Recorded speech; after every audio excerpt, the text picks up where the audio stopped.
Dear students, today let us talk about the concepts of PERT in project management. In the earlier classes, we have talked about the basic concepts in the project management, the network and scheduling, critical path method.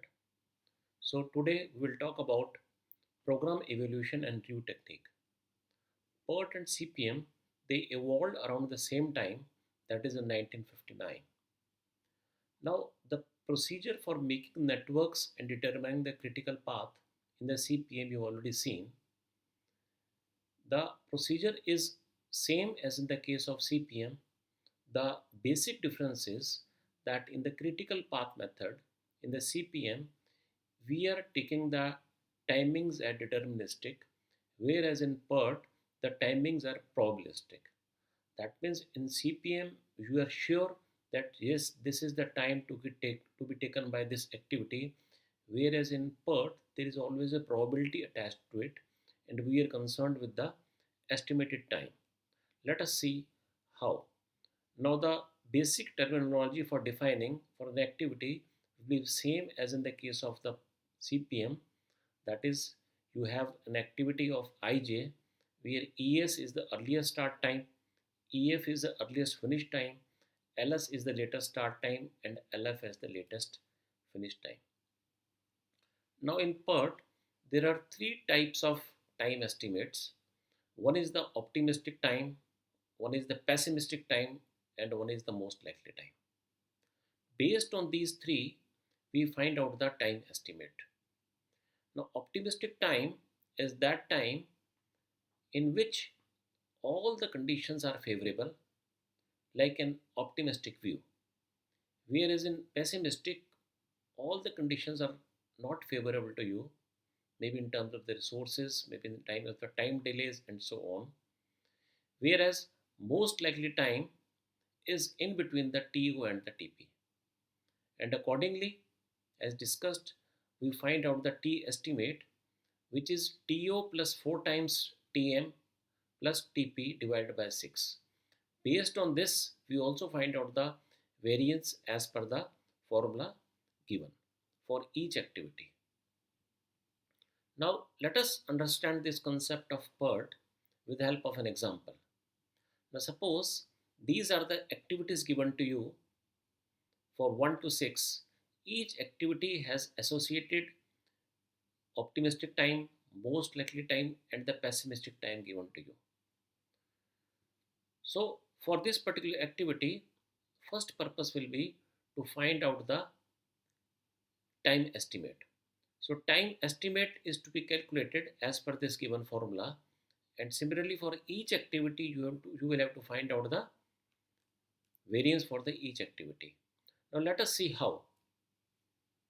With the given formula, with some easy calculations, you will be able to find out the time estimate in each activity as per given in the second last column, this one. And similarly for each activity, you will be able to find out the variance as per the given formula. Now the first purpose is to draw the network as you have done in the case of the CPM and find out the forward and the backward pass, and then instead of the deterministic time in the CPM, here we are taking the T estimate in the PERT, and in the same way by doing forward and backward pass we are finding out the duration and the critical path.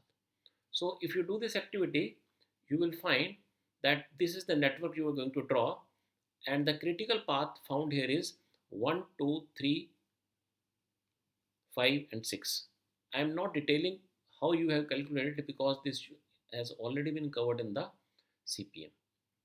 We will be focusing our attention on the probabilistic aspects in the PERT. So the project duration as calculated is 22.33 days. The critical path is, as I told you, it is 1, 2, 3, 5, 6, and the sum of the variances along the critical path. So you see for the activities of the critical path 1, 2, 2, 3, 3, 5 and 5, 6, it is this way. Say for 1, 2 it is 0, okay. For 2, 3, sorry, for 2, 3 it is 1, this one, okay. And likewise For each activity, when you calculate along the critical path, you will get the variance as the sum of the variances as 1. So if sum of the variances is 1, standard deviation will be the under root of this, and that is going to be 1. Now this is one part of PERT. Now we are concerned with that with the help of the normal distribution, what is the probability that the project will be completed in a given duration. That duration can be say 25 days or it can be 20 days, where the duration that you have found is 22.33 days. Let us take this with the help of another example. So these are the activities given to you. Same with the T optimistic, T pessimistic, and the T most likely. Now in this case again, first purpose is to find out the T estimate with the given formulas. So with some easy calculations you will be able to find out the T estimate and the variance in each case. Now similarly, when you draw the network, you can see there is one dummy activity of 2 3 also. So if you draw the network and then you find out the critical path, so that the path marked with the red 1 2 3 4 5 6 is a critical path, and the project duration in this case is 20.83 days. So in the same way, you find out the sum of the variances along the critical path as in the previous example, and you find that sum of the variances along critical path is 3.8, and the standard deviation in this case is under root of this is going to be 1.95.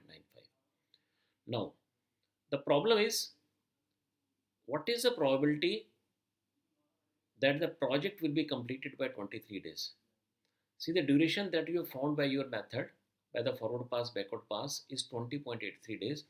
It is the same method that you have found with the CPM in the critical path method also. But in CPM, there are no probabilistic aspects involved, so the problem ends over there.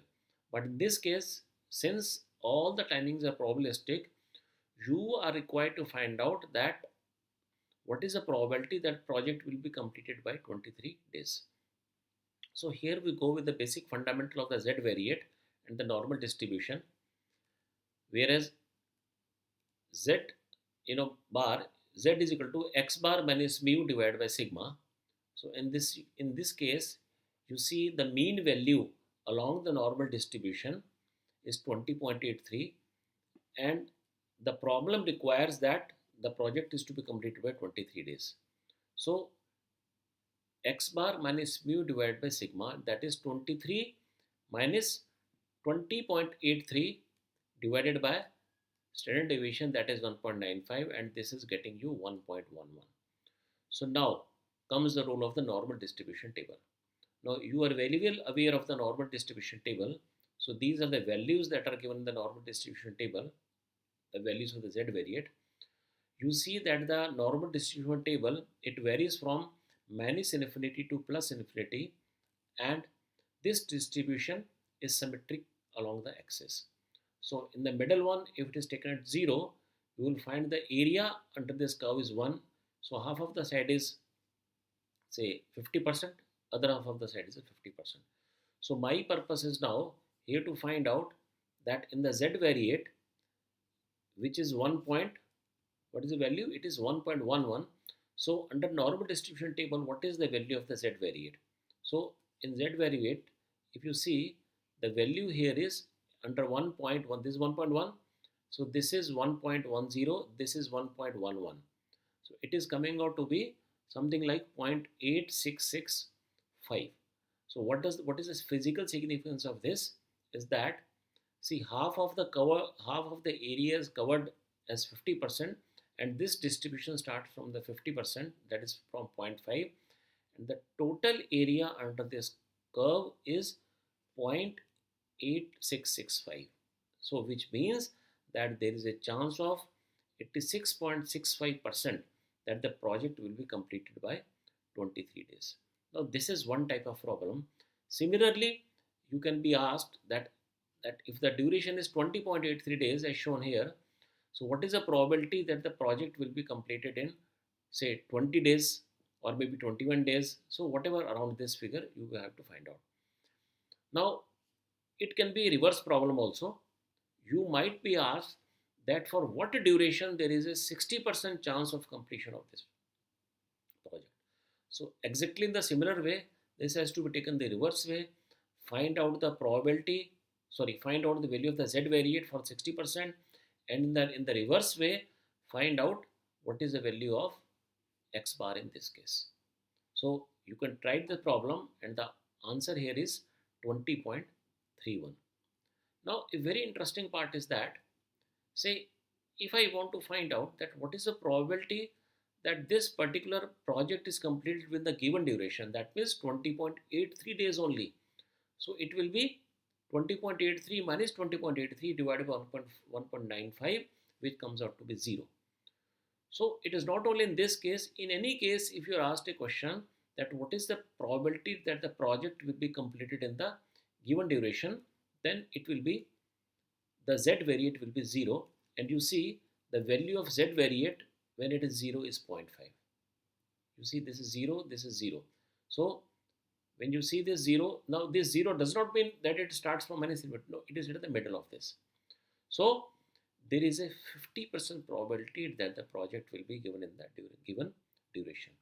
So likewise, you can take up some other examples in this and find out that what is the probability of completing a project in a given duration in the case of PERT.